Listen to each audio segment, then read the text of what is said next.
ఓం మహాగణాధిపతయే నమః. ఓం గురుభ్యో నమః. ఓం శ్రీమాత్రే నమః. పరమేశ్వర స్వరూపమైనటువంటి జ్యోతిష, వాస్తు మరియు ఇతర అనేకమైనటువంటి శాస్త్రములను మనకు అందించినటువంటి మహర్షులకి నమస్కారం. హయగ్రీవ హయగ్రీవ హయగ్రీవేతియో వదేత్ తస్య నిస్సరతే వాణి జనుకన్యా ప్రవాహవత్. అరుణాం కరుణాతరంగితాక్షీం ధృతపాశాంకుశపుష్పబాణచాపాం అనిమాదిభిరావృతాం మయూకైః అహమిత్యేవ విభావయే భవానీం. శ్రీమాత్రే నమః. ప్రేక్షకులకి ఆ లలితాంబిక అమ్మవారి యొక్క అనుగ్రహం పరిపూర్ణంగా కలగాలన్న స్ఫూర్తి కోరుకుంటూ మనం ఈరోజు చెప్పుకోబోయేటువంటి 164వ నామం నిర్మమ. మామూలుగా మనం ఎలా చదువుతాం? నిర్మమ మమతాహంత్రి నిష్పాప పాపనాశిని అని చదువుతూ ఉంటాం. ఈ నిర్మమ అంటే అర్థం ఏమిటనేది తెలుసుకోవాలి. ఎందుకంటే మనం ఏదైనా ఒక నామాన్ని జపం చేసేటప్పుడు దాని యొక్క అర్థం తెలిసి కనుక చేసినట్లయితే దాని ఫలితం ఇంకా అధికంగా ఉంటుంది. నిర్మమ, నాది అనేటువంటి మమకారము నిర్మమ. ఇది నాది. మనం ఎందుకు మనకి చిన్నప్పటి నుంచి ఉన్నటువంటి పెరుగుతున్నప్పుడున్న ఏజ్ని గమనిస్తేనే చిన్నప్పుడు మనం ఏవైతే నావి నావనుకున్నామో తర్వాత వదులుకుంటూ వెళ్ళిపోతాం. చిన్నప్పుడు చూడండి, పిల్లలు అమ్మను వదులు ఉండలేరు. అమ్మో, అమ్మను ఎప్పుడు అలా పట్టుకొని ఉంటారు. పెరుగుతున్న కొద్దీ నేను అంటే అమ్మను వదిలేయమని నేను చెప్పట్లేదు, బాగా అర్థం చేసుకోండి. ఆ భయం అనేది పోతుంది. అమ్మ లేకపోతే నేను ఉండలేననే భయం పోతుంది. కానీ అమ్మ కావాలంటుంది జీవితాంతం మాత్రం. అమ్మ ఒక ఎమోషన్. అలా కాకుండా ఇంకొన్ని పట్టుకుంటాడు మనిషి మమకారాలు. తల్లి తండ్రి ఎమోషన్ ఎప్పుడూ ఉండాలి. అది ఒక రకంగా చెప్పాలంటే పాజిటివ్ ఎమోషన్ అది. ఎందుకంటే తల్లిదండ్రుల నుంచి వచ్చినటువంటి ఏదైతే బ్లెస్సింగ్స్ ఉంటాయో ఎవరు ఇవ్వలేరు అంత గొప్ప బ్లెస్సింగ్స్, తల్లిదండ్రుల నుంచి వచ్చిన బ్లెస్సింగ్స్. ఇంకొన్ని మమకారాలు పెట్టుకుంటాడు మనిషి, కార్లతోని, బిల్డింగులతోని, ఇంకేదైనా కొన్ని పనులతోని. అవి కొంతకాలం తర్వాత పోతూ ఉంటాయి, కానీ వాటిని యాక్సెప్ట్ చేయడు. కానీ ఈ నామం కనుక చేసుకుంటే నిర్మమ మమతాహంత్రి. మమతాహంత్రి అంటే సాధకులకు మమకారమును తొలగిస్తుందట. సాధకుడు అనే వర్డ్ వాడారు ఇక్కడ. సాధకులు అంటే ఎవరు? అమ్మవారిని నిత్యము ఆరాధించేవాడు. ఆరాధించడం అంటే ఏమిటండి? రోజు ఉదయం నిద్రలేచి అమ్మవారికి పూజలు చేయడం ఒకటే అనుకుంటే తప్పు. లలితా సహస్రనామాల్లో మొత్తం అమ్మవారి యొక్క 1000 నామాలకి అమ్మవారి ఎలా ఉంటుందని చెప్పేటువంటి అర్థం. దాన్ని నువ్వు పాటించినప్పుడు నువ్వు సాధకుడు అవుతావు. అది పాటించని నాడు సాధకుడు అవ్వవు, ఉపాసకుడు అవ్వవు. అది ఎలా ఉందో, అమ్మవారు ఎలా ఉందో యాజ్ ఇట్ ఈజ్ అలా పాటించగలగాలి, గుర్తుపెట్టుకోండి. సో ఈ నిర్మమ మమతాహంత్రి, ఓం నిర్మమ మమతాహంత్రియే నమః అనుకున్నాం అనుకోండి, మమకారం తగ్గుతుంది దేని మీదైనా సరే. అలానే మమకారం తగ్గితే మరి వైరాగ్యం వచ్చేస్తుందేమో అనండి, మనకి ఒక రకమైన డిప్రెషన్లోకి వెళ్ళిపోతామేమో అనుకోకండి. మమకారం లేకుండా మీ కర్మ మీరు చేయండి. మనకి భగవద్గీతలో శ్రీకృష్ణ పరమాత్మ చెప్తాడు ఏమనంటే, అతను శ్రీకృష్ణ పరమాత్మ అర్జునుడితో అంటాడు అనమాట, నేనేమి చేయాల్సిన పని లేదు, అయినా సరే నా కర్మ నేను చేస్తున్నానంటాడు. ఏమి చేయాల్సిన పని లేదు, కానీ నేను చేస్తున్నాను. ఎందుకు? అతను అందరూ ఫాలో అవుతుంటారు కాబట్టి.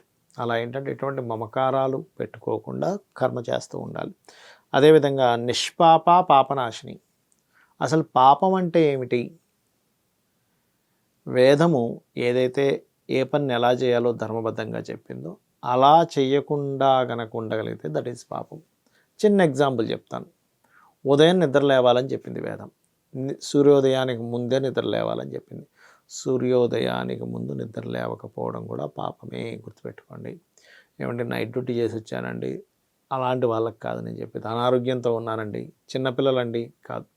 చిన్నపిల్లలకి ఏం తెలుస్తుంది? సంవత్సరం, 2 సంవత్సరాలు, 5 సంవత్సరాల లోపల పిల్లలకి వాళ్ళు పడుకుంటారు. వాళ్ళకి ఎక్కడ వేదం వాడు పాపం చేస్తున్నాడని చెప్పదు. నైట్ డ్యూటీ చేసి ఇచ్చిన వాడికి చెప్పదు. ఎందుకంటే నైట్ డ్యూటీ వాడు కర్మ పాపం. నైట్ అంతా వర్క్ చేసుకొచ్చాడు, పొద్దున్న 4 గంటలకు 5 గంటలకు ఇంటికి వచ్చాడు, పడుకుంటాడు. కానీ రాత్రి సరైన సమయాన్ని పడుకొని ఉదయం నిద్ర లేకుండా ఉంటే కూడా పాపమే. అదేమిటండి పాపం అంటే? పరోపకారం పుణ్యం, పరపీడనం పాపం కదా. అంటే పాపము ఎలా వస్తుందో చెప్తాను చూడండి. ఇక్కడ ఇప్పుడు ఉదయం నిద్ర లేవలేదు, లేట్గా నిద్ర లేచాడు, సూర్యకిరణాలు ఉదయం పూట పడాల్సిన సూర్యకిరణం మన మీద పడలేదు. మన బాడీలో ఏదైతే ఉదయం నిద్ర లేచి చక్కగా మెడిటేషన్ చేసుకోవడం వల్ల, ఎక్సర్సైజ్ చేసుకోవడం వల్ల మన బాడీ హెల్తీగా ఉండవలసింది అన్హెల్తీగా మారిపోయింది. అన్హెల్దీగా మారినటువంటి బాడీ ఏం చేస్తుంది, ఏదో ఒక రోగానికి గురవుతుంది. పాపం ఏ రూపంలో మనం అనుభవిస్తాం, వ్యాధి రూపంలో అనుభవిస్తాం. మరి ఇక్కడ ఏమైంది, మనకి ఆఖరికి నష్టపోయింది ఎవరు, సూర్యభగవానుడు నష్టపోయాడా, మనం నష్టపోయామా? సూర్యభగవానుడికి ఏమీ నష్టం లేదు. మనం పొద్దున్నే నిద్ర లేచిన ఆయనకి నష్టం లేదు, లేవకపోయినా నష్టం లేదు. నష్టం వల్ల కూడా లేవకుండా నిద్రపోయిన వాడికి మాత్రమే నష్టం. అదేవిధంగా ఈ నామం గనక చేసుకున్నట్లయితే, ఓం నిష్పాపా పాపనాశిని నామం గనక చేసుకున్నట్లయితే ఖచ్చితంగా మీరు పూర్వజన్మల్లో చేసినటువంటి కర్మ ఏదైతే ఉంటుందో, చూడండి ఒక్కోసారి మనకి రకరకాల పనులు మనం ప్రయత్నం చేస్తూ ఉంటాం, ఆటంకాలు వస్తూ ఉంటాయి. దానికి కారణం ఏమిటంటే పూర్వజన్మల్లో చేసినటువంటి పాపముల మూలంగా మనకు అడ్డుపడుతూ ఉంటుంది. అందువల్ల ఏమవుతుంటుంది, ఆ పాపం అడ్డుపడేసరికి మనం చేసేటువంటి పని మనం ముందుకు వెళ్ళదు. ఆ విధంగా తర్వాత నామం కనుక తీసుకున్నట్లయితే నిష్క్రోధ. నిష్క్రోధ అంటే క్రోధము లేనిదంట అమ్మవారు. క్రోధం లేదండి, చూడంత అంటే మనకు కూడా క్రోధం ఉండకూడదు అనమాట. ఎవరికైనా సరే క్రోధం బాగా వస్తుందండి. కోపం వేరు, క్రోధం వేరు, బాగా అర్థం చేసుకోండి. కోపం అంటే ఆ వ్యక్తి బాగుపడాలనో, అక్కడ చేయకూడని పని చేయడం వల్ల కేవలం ఆ చేసిన పని మీద వచ్చేది మాత్రమే కోపం.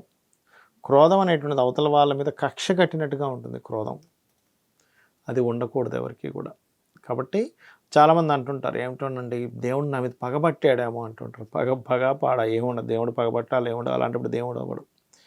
ఇదంతా మనం చేసిన కర్మ మనల్ని వెంటాడుతుంటుంది. ఇప్పుడు చిన్న ఎగ్జాంపుల్ అండి, ఓ విషయం చెప్తా చూడండి. ఇప్పుడు ఇక్కడ ఒక గట్టిగా తాడు కట్టేసుకున్నాం, ఇదంతా తిమ్మిరెక్కిపోయింది, చెయ్యి అంతా నల్లగా అయిపోయింది, తిమ్మిరెక్కిపోయింది. ఇప్పుడు మీరు ఇదంతా నల్లగా అయిపోయినందుకు కారణం ఏమంటారు, ఇక్కడ తాడు కట్టుకున్నానంటే అందుకే నల్లగా అయింది అంటారు, అవునా? అంతేగాని దేవుడు నన్ను ఈ చెయ్యి అంతా నల్లగా చేశాడంటే అనం. ఎందుకనం? ప్రాక్టికల్గా మీ కంటికి తెలిసింది. అలాగే ఎవరైతే అనవసరమైన క్రోధాలు చూపిస్తుంటారు అవతల వాళ్ళ మీద, అవతల వాళ్ళు భరించినంతకాలం భరిస్తారు, తర్వాత టైం కోసం ఎదురు చూస్తుంటారు. టైం వచ్చినప్పుడు మిమ్మల్ని కరెక్ట్ దెబ్బ కొడతారు, గుర్తుపెట్టుకోండి. కాబట్టి అనవసరమైనటువంటి క్రోధాలు చూపించకండి. అదేవిధంగా నిష్క్రోధ క్రోధ శమని. క్రోధ శమని అంటే ఉపాసకులైన భక్తులకి క్రోధమును శమింపజేయునది అట. అంటే అమ్మవారి ఉపాసన వల్ల మనకు కలిగేది ఏమిటి అంటే క్రోధం శమిస్తుంది, అంటే క్రోధం తగ్గుతుందట అమ్మవారు ఉపాసన చేయడం వల్ల. ఎందుకు తగ్గుతుందండి?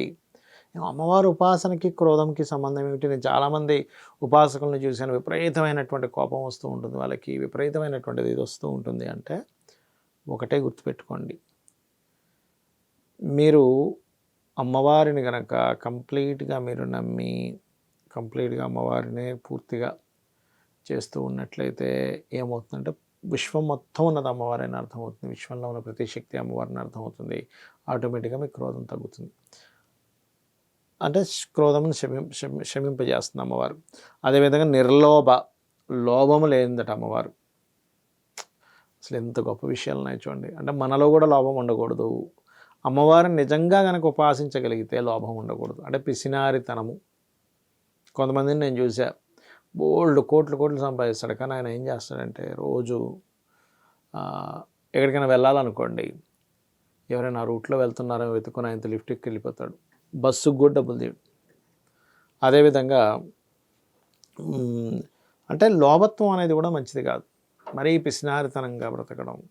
అదేదో సినిమాలో చూపిస్తాడు, కోట శ్రీనివాసరావు, అక్కడేదో కోడిని కట్టేసుకొని తింటుంటాడు. అంత లోభత్వం ఏమైపోతుందంటే, ఎందుకంత లోభత్వము? ధనం మీద పిచ్చి, ఈ రూపాయిని ఖర్చు పెట్టకుండా దాచిపెట్టేసేయాలి. అదేమైపోతుందంటే ఒక రకమైనటువంటి దీంట్లోకి తీసుకెళ్తుంది. మనిషి చనిపోయాక కూడా ఆ రూపాయి దగ్గర తిరుగుతూ ఉంటాడు. అదేవిధంగా లోభనాశిని, నిర్లోభ లోభనాశిని, అంటే లోభాన్ని కూడా నశింపజేస్తుందట. ఎందుకు నశింపజేస్తుందండి అంటే, అమ్మవారి నామాలు మొత్తం చదివితే మనకు అర్థమయ్యే విషయం ఏంటంటే, ఏది శాశ్వతమైనటువంటిది కాదు, శాశ్వతమైనటువంటిది అమ్మవారే, దాన్ని మనం పట్టుకోవాలి. వీటన్నిటిని మనం పట్టుకుంటున్నాం ఏమిటి అనేటువంటి ఆలోచన కలుగుతుంది. శ్రీమాత్రే నమః.